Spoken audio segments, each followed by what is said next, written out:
जय माता दी, जय मां कामाख्या। देव राधा ट्रस्ट, सत्यवाणी चैनल।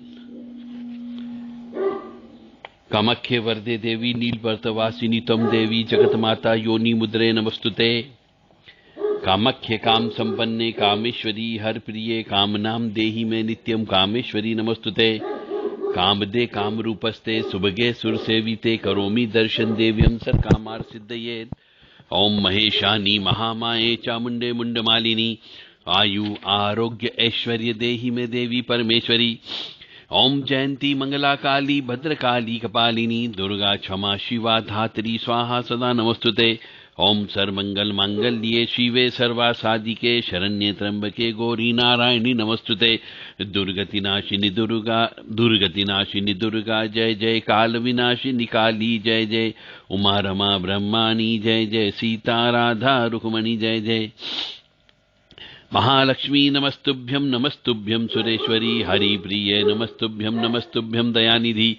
काली काली महाकाली काली के पापनाशिनी खड़ग हस्ते मुंड हस्ते काली काली नमस्तुते। काली काली महाकाली काली के परमेश्वरी सर्वानंद करी देवी नारायणी नमस्तुते। नीरहार हार धन सार सुधाकरम भा कल्याणम दाकनक चंपक दाम्बूषाम उत्तुंग पिन्निकुचकुंभ मनोहरांगी वाणी नमामि मनसा वत्सा विभूते। ओम ऐं सरस्वत्यै नमः। ओम ह्रीं दुर्गाय नमः। या जल जल प्रज्वल अग्नि रूपाय ओम होम ह्रीं श्रीं ज्वाला देवी नमो नमः। देवी प्रपन्नताति हरे प्रसीद प्रसीद मातर्ग जोखिलस्य प्रसीद विश्वेश्वरी पाहि विश्वन्तमीश्वरी देवी चराचरस्य। शुभम करोति कल्याणम आरोग्यम धन संपदा शत्रु बुद्धि विनाशाय दीप ज्योति नमस्तुते। योनि मात्र शरीराय कुंजवासिनी कामदा रजस्वरा महातेजा कामाक्षी ध्यायताम सदा। काम प्रिया कामरता कामा काम स्वरूपिणी कामिनी कामिनी काम्या कामुका कामचारिणी कामाख्या काम बीज सदा काम बीड निवासिनी कामदा कामहा काली कपाली करालिका। जय माता दी, जय मां कामाख्या। मां भगवती जगत जननी आपको सुखी रखे, स्वस्थ रखे, प्रसन्न रखे, यश दे, कीर्ति दे, मान सम्मान दे। और आज जिनका जन्मदिन है उनको, उनकी तरफ से हम मां भगवती के चरणों में विशेष अरदास लगा देते हैं कि उनको सुखी रखे, स्वस्थ रखे, प्रसन्न रखे और धर्म के प्रति चलने के लिए, धर्म के रास्ते पर चलने के लिए सद्बुद्धि प्रदान करती रहे। ऐसी कामना हम आज जिनका जन्मदिन है उनके लिए करते हैं। हम अखिल ब्रह्मांड की श्री अधिष्ठात्री भगवती महामाया जगदंबिका मंगलमयी करुणामयी जगत जननी आद्य शक्ति आदि माया भगवानी भक्तवत्सला परम शक्तिशालिनी आह्लादिनी शक्ति असुरनाशिनी कष्ट निवारिणी दुख निवारिणी महिषासुर मर्दिनी मधुकेटभंती चंडवंड नाशिनी रक्त बीज विनाशिनी शुंभ निशुंभ मर्दिनी धूम्रलोचन धनंत्री सिंह वाहिनी पाप नाशिनी क्लेश नाशिनी सर्व दुष्ट नाशिनी सर्व शत्रुघातिनी सर्व सृष्टि कारिणी परमेश्वरी सत्य विज्ञान स्वरूपा नित्य परम्बा निर्गुणा अविनाशी साक्षात ब्रह्म सद आनंद प्रदान करने वाली वरदायिनी कल्याणकारिणी महामाया से प्रार्थना करते हैं कि आज जिनका जन्मदिन है उनको सुखी रखे, स्वस्थ रखे, प्रसन्न रखे, सुख दे, समृद्धि दे और शांति दे। जय माता दी, जय मां कामाख्या। आज का प्रश्न ये है कि जिनके शरीर में पवन आती है, जिनके शरीर के अंदर पवन आती है और वह पवन अपने आप को काली मां का रूप बताती है, तो अधिकांशतः मतलब 90% पवन जो है हमेशा काली मां के रूप में ही आएगी। वह अपने आप को किसी न किसी प्रकार की काली मां का ही बताएगी, चाहे वो दक्षिण काली बताए, चाहे वो कंकाली काली हो, चाहे वो भद्र काली हो, चाहे वो मसान काली हो, कोई सी बीज वाली काली भी हो सकती है, बीज माता भी हो सकती है, बीजासन भी हो सकती है। तो जो काली स्वरूप वाली देवियां जो शरीर के अंदर आती है, पवन आती है, जिनको मनुष्य देवी महा बोल करके उनकी पूजन अर्चन करता है क्योंकि वो सिद्ध आत्माएं हैं। पवन यानी आत्मा, हवा, रूह। अब जब वो धीरे धीरे आने लगती है, लोग बाग का, मनुष्यों का परोपकार का कार्य करने लगती है, उनके दुखों को दूर करने लगती है, धीरे धीरे उस दरबार की माया बढ़ने लगती है, धन भी बढ़ने लगता है, उसका नाम चलने लगता है उस दरबार का। और समय आने पर वह कहती है कि अब मेरा मंदिर बनाओ और मुझे बिठाओ। तो जिनके यहां पे इस प्रकार की यह माया आती है, पवन आती है, वह काली मां की मूर्ति में समाहित हो जाती है और वहां पे बैठ जाती है मंदिर के अंदर।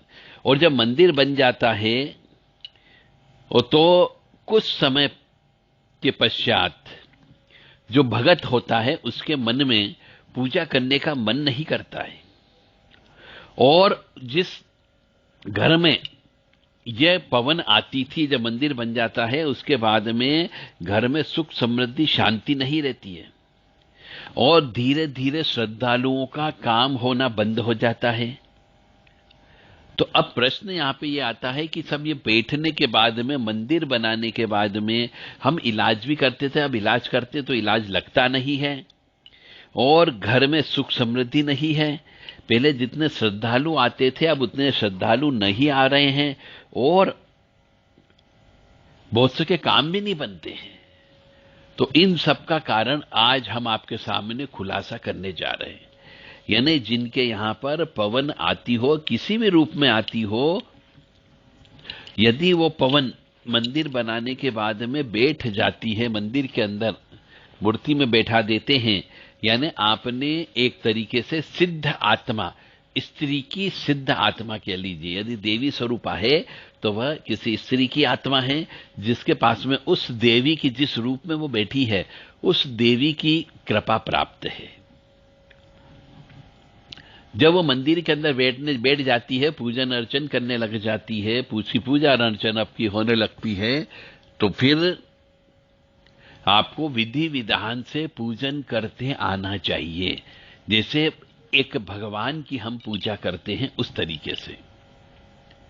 मेरा कहने का अर्थ यहां पर इतना सा है कि आपने जब किसी भी शक्ति को, किसी भी पवन को जो शरीर में आती थी, उसे यदि मंदिर में बिठा दिया है तो अब मंदिर के नियम लागू हो जाते हैं। अब मंदिर के क्या नियम होते हैं कि रोजाना ब्रह्म मुहूर्त में उस साधक मनुष्य को उठना चाहिए। पहली बात, मंदिर की धुलाई होना चाहिए, मंदिर में रंगाई पुताई होनी चाहिए, मंदिर के ऊपर कलश की स्थापना होनी चाहिए, मंदिर के ऊपर झंडा लगा हुआ होना चाहिए, मंदिर में रोजाना भोग भी लगना चाहिए। और जब उनका दिन आता है, उस दिन यदि काली स्वरूप वाली बैठी हुई है तो आपको बलि भी अवश्य देना है। यदि आप हवन नहीं कर रहे हो तो भी आपको दोष लग रहा है, तो आपको हवन भी करना है। कृष्ण पक्ष की अष्टमी को और शुक्ल पक्ष की अष्टमी नवमी के दिन आपको श्री दुर्गा सप्तशती का हवन भी करना है। अब आप कहोगे साहब हमें हवन करते नहीं आता, हम पंडित जी को बुलाते हैं तो पंडित जी दक्षिणा लेते हैं। यदि आप हवन नहीं करते हो तो भी आपके काम होना बंद हो जाते हैं। इसलिए हवन कराना अत्यंत आवश्यक होता है, बलि देना भी अत्यंत आवश्यक होता है। यदि काली स्वरूप वाली शक्तियां बैठाई है आपने तो उनको साल में 2 बार, दोनों नवरात्रि में बलि देना अनिवार्य होगा, तो ही वो काम करेगी, अन्यथा आप काम नहीं होंगे आपके। इसीलिए आप जब मंदिर बना देते हो और उसमें मूर्ति में उस शक्ति को, पवन को बिठा देते हो, तो फिर उस जगह आपको एक मंदिर के रूप की पूरी साधना करना होती है, सेवा करना होती है। जैसे आपने प्राण प्रतिष्ठा किसी की प्राण डाल दिए तो दोनों समय उनको भोजन की आवश्यकता होती, दोनों समय आरती उतारना होती है और नजर भी उतारना होती है।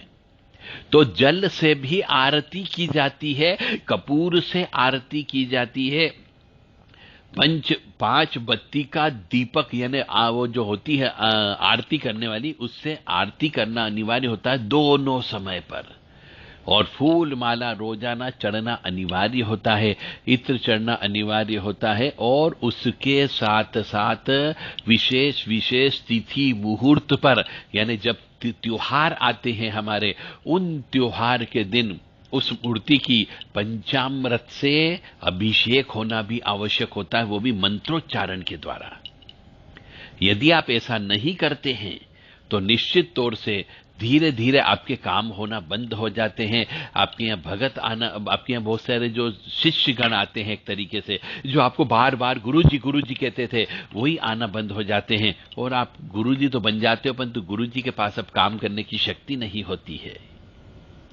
इसलिए यदि आप मंदिर बनाते हो और शक्ति को बिठा देते हो, तो फिर जैसे आपने अपने परिवार में किसी सदस्य को लेकर के आ गए हो, उसको वैसी ही सेवा उस मूर्ति की करना होती है। उनको वस्त्र भी पहनाना होते हैं, स्नान भी कराना होता है, भोजन भी कराना होता है। विशेष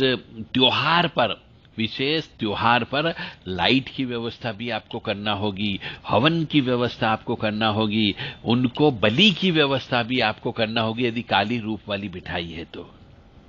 और समय समय पर श्री दुर्गा सप्तशती का हवन भी कराना होगा। यदि काली मां के स्वरूप वाली आपने बिठाई हुई है तो रुद्र अभिषेक भी कराना अनिवार्य होता है। साल में हर महीने में एक बार रुद्र अभिषेक अत्यंत आवश्यक है, तो ही काली स्वरूप वाली जो वो आत्मा बैठी हुई है देवी रूप में, वो प्रसन्न होगी और आपके काम करेगी। अन्यथा आपके यहाँ पे कष्ट आना प्रारंभ हो जाते हैं। धीरे धीरे आप जो कार्य करते हो उस कार्य के अंदर कमी हो जाती है।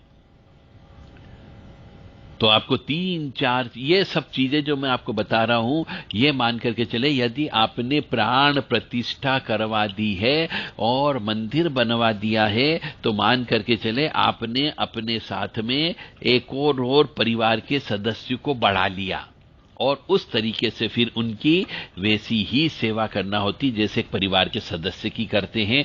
यानी कि सवेरे जल्दी ही उठना है, उनको स्नान ध्यान करवाना है, उनको भोजन की व्यवस्था करना है, उनके लिए पाठ की व्यवस्था करना है, आपको जप तप की व्यवस्था करना है, हवन की व्यवस्था करना है, साफ सफाई की व्यवस्था आपको करना होगी, झंडा लगाना होगा, आपको कलश की स्थापना करना होगी, और एक अखंड दीपक भी हर मंदिर में जलना चाहिए।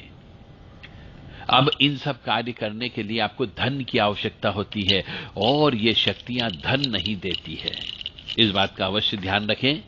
अब धन नहीं है तो आप अपने परिवार को पालोगे कि वो जो मूर्ति के रूप में आपने जो प्राण प्रतिष्ठा कर दी उसको उनका काम करोगे? तो आप व्यक्ति जो गलती करता है वो अक्सर ये करता है कि उस मूर्ति में जो मंदिर बना दिया उस मंदिर की सेवा करने के बजाय वो अपने परिवार की सेवा ज्यादा करता है।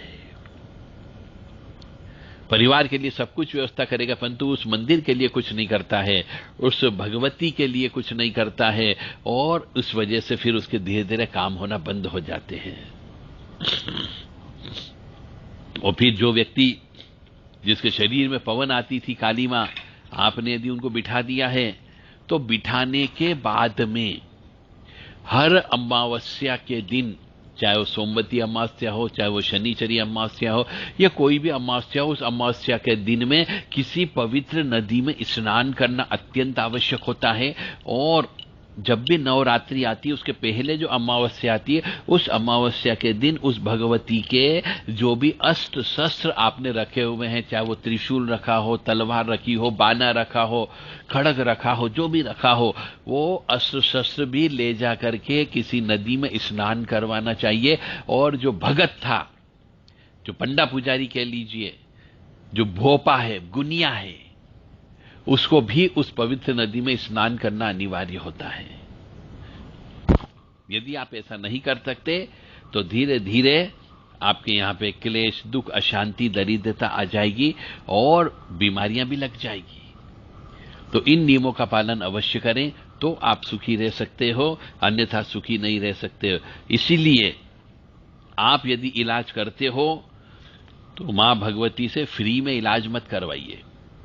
इलाज करने के पहले जो आपके यहां इलाज कराने के लिए आता है उससे भगवती के लिए कपड़े मंगाइए, हवन करने का सामान मंगाइए, उनके लिए फूल, हार, माला, प्रसाद, फल, वो सब मंगाइए। उसके बाद में आप इलाज करिए। आप मां भगवती से रिक्वेस्ट करके एक लौंग पर इलाज कर देते हो या एक नारियल पर इलाज कर देते हो तो वो आपकी उधारी हो जाती है और आपके ऊपर उधारी चढ़ जाती, क्योंकि मां ने तो काम कर दिया आपका, उस व्यक्ति का, परंतु उस व्यक्ति ने यदि आपको कुछ भी नहीं दिया है तो आपके ऊपर ऋण चढ़ जाता है। इसीलिए धीरे धीरे भगत की प्रगति रुक जाती है और भगत का खेल खत्म हो जाता है। इसलिए मेरी आप सभी से विनम्र निवेदन है कि जो भी भगत का काम करता है, भोपे का काम करता है, पंडा पुजारी का काम करता है, गुनिया का काम करता है, जो भी शक्ति से वो काम कराते हैं, उस शक्ति को पर्याप्त भोजन अवश्य देना चाहिए हवन के माध्यम से, और तीर्थ यात्रा ले जाकर के उनको स्नान भी कराना चाहिए। वह जिस प्रकार की शक्ति है उस प्रकार के हमारे यहाँ पर अलग अलग स्थानों पर भारतवर्ष में तीर्थ स्थान बने हुए हैं, उन तीर्थ स्थानों पर जाकर के उनको स्नान भी कराना चाहिए। जय माता दी, जय मां कामाख्या। इस संबंध में यदि किसी को कुछ भी प्रश्न करना है तो देव राधा ट्रस्ट से संपर्क कर सकते हैं 9893128047 और 7649862712 पर प्रश्न किए जा सकते हैं।